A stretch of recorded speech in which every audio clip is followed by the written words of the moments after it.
Kokkalis ঘরোয়া রান্নাঘর। বন্ধুরা, আজকে আমি আবার একটা নতুন রেসিপি নিয়ে চলে এসেছি। রেসিপিটা হলো কচি লাউয়ের পায়েস। তাহলে দেখে নাও চটপট আমি কিভাবে বাড়িতে কচি লাউয়ের পায়েস বানিয়ে থাকি। লাউয়ের পায়েস বানানোর জন্য আমি দেখো আমি লাউটাকে এরকমভাবে গ্রেটারের সাহায্যে গ্রেট করে নিয়েছি। ভালো করে জলে ধুয়ে পাখার হাওয়ায় হালকা শুকিয়ে নিয়েছি। তো বন্ধুরা দেখো, আমি কড়াইতে দিয়ে দিয়েছি দুধটা একটু গরম হতে দেব, একটু ফুটতে দেব। আজকে লাউয়ের পায়েস বানানোর একটা উদ্দেশ্য আছে। আজ হচ্ছে শুভ জন্মাষ্টমী। তো জন্মাষ্টমী স্পেশাল আজকে লাউয়ের পায়েস। প্রত্যেকবারই আমার বাড়ির গোপালকে আমি কিছু না কিছু বানিয়ে দিয়ে থাকি। তো আজকে ভাবলাম ছোট্ট গোপাল সোনাকে যদি আজকে একটু লাউয়ের পায়েস বানিয়ে দিই তো কেমন হয়। তো তাই আমি কিভাবে লাউয়ের পায়েসটা বানাচ্ছি সেটাই আজকে তোমাদের সঙ্গে আমি শেয়ার করছি। তো ভিডিওটা স্কিপ না করে পুরোটা দেখো। দুধটা আমি গরম হতে বসিয়ে দিয়েছি। দুধের মধ্যে আমি দিয়ে দিচ্ছি একটা তেজপাতার খুব সুন্দর একটা গন্ধ বেরোবে, তাই আমি তেজপাতাটা দুধের মধ্যে দিয়ে দিচ্ছি। একসঙ্গেই দুধের সঙ্গেই ফুটবে। অন্য ওভেনে আমি আর একটা কড়াই নিয়ে নিয়েছি।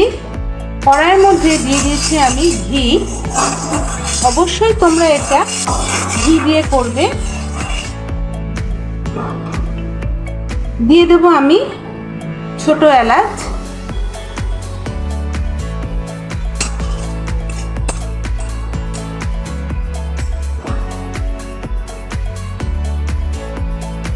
দিয়ে দেব কাজু কিশমিশ। খুব হালকাভাবে আমি এটা নেড়ে নেব।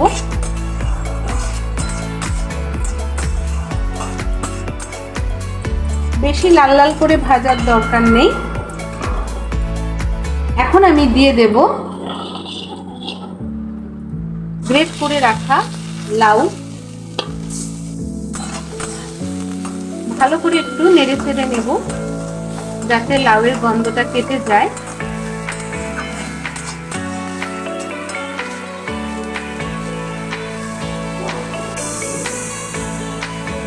আমি এখানে কিছুটা পরিমাণের গোবিন্দভোগ চালের গুঁড়ো নিয়ে নিয়েছি, দেখতে পাচ্ছ। এবার এর মধ্যে আমি দিয়ে দেব গুঁড়ো দুধ।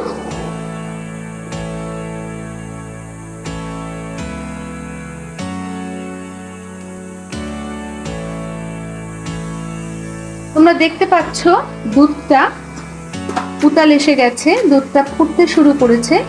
কিছুটা পরিমাণের দুধ আমি এখান থেকে তুলে নিয়ে এর মধ্যে দিয়ে দেব গুঁড়ো দুধ আর চালের গুঁড়ির মধ্যে দিয়ে দেব।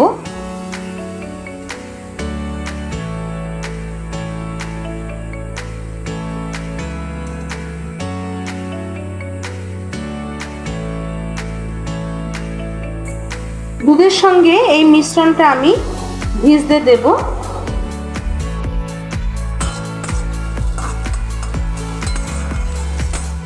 ঘিয়ের সঙ্গে গ্রেট করে রাখা লাউটা আমি হালকা ভেজে নেব।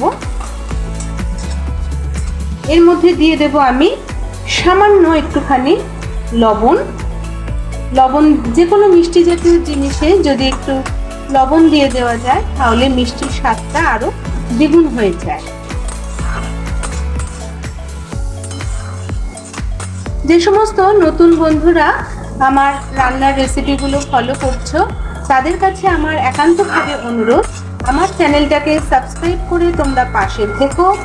আর যে সমস্ত বন্ধুরা আমার চ্যানেলটাকে অনেক আগে থেকেই সাবস্ক্রাইব করে রেখেছো তাদেরকে জানাই অনেক অনেক ধন্যবাদ।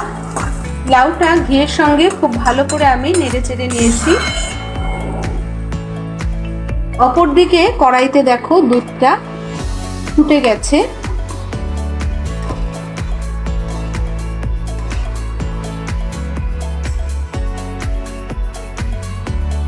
এবার আমি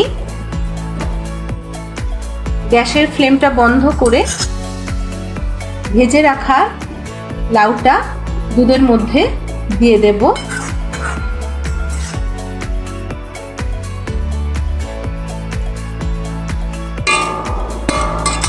লাউটাই আমি দুধের মধ্যে দিয়ে দিয়েছি। এবার লাউটাকে একটু দুধের মধ্যে আমি সেদ্ধ করে নেব।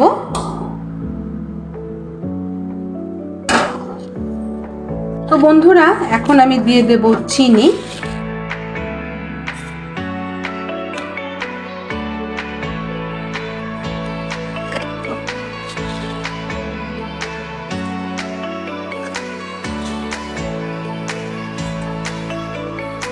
চিনি দেওয়ার পর দুধটাকে আরো কিছুক্ষণ আমি ফুটতে দেব।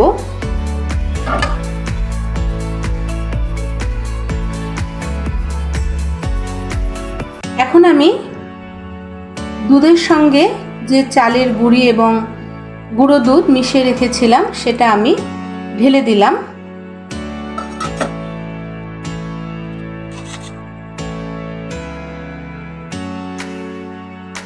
গোবিন্দভোগ চালের গুঁড়ো দেওয়ার ফলে খুব সুন্দর একটা সেন্ট আসছে। কিছুক্ষণ আমি ফুটতে দেব। দেখো কি সুন্দর দেখতে লাগছে।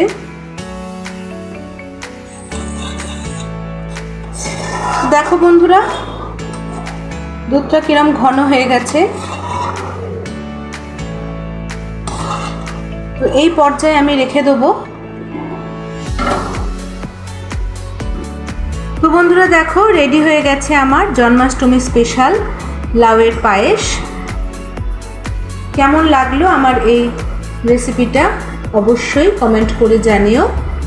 ভালো লাগলে লাইক, শেয়ার এবং সাবস্ক্রাইব করতে ভুলো না।